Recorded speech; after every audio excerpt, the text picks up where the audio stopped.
Good evening po mga paps and moms. Ngayon po ay gagawa tayo ng sisig gamit ang leftover chicken sa birthday ni Yop Yop kahapon.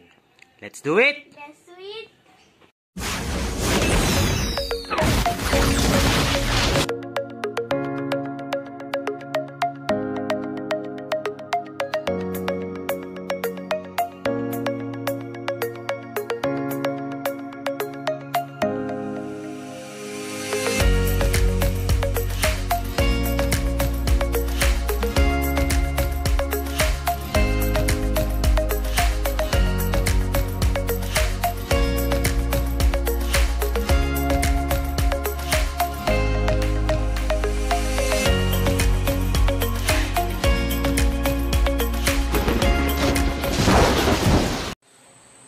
Po mga paps and moms, umpisa na natin ang pagluluto ng ating sisig.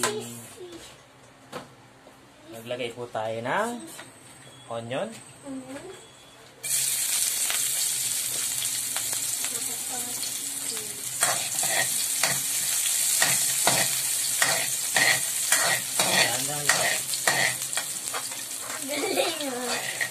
Then ang ating leftover chicken na hinimay-himay. Himay-himay.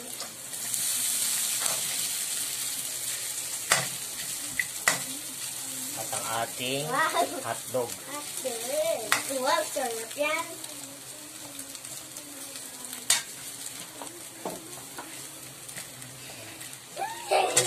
Andito na naman po ang ating kusinero. Habanero.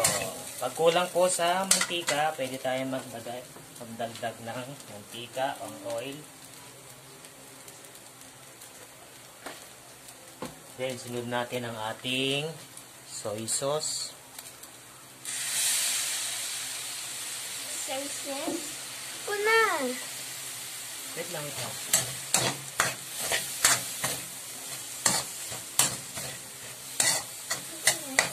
Pasok ka eh.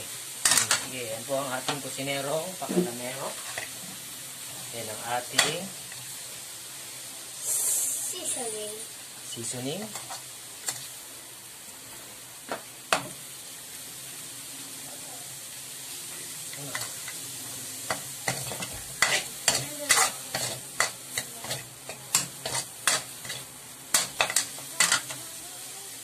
Yan ang ating mayonnaise. Garlic. Teka lang. Okay, ilagay na natin ang ating crushed chicharon.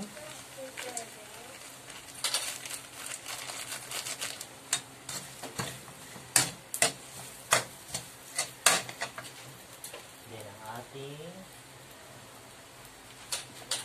siling Tagalog.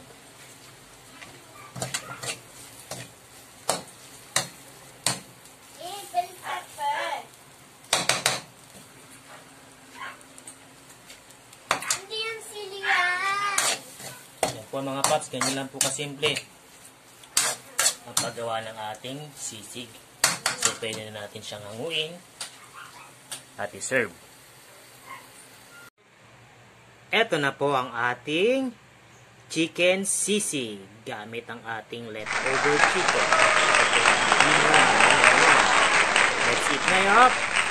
Let's eat!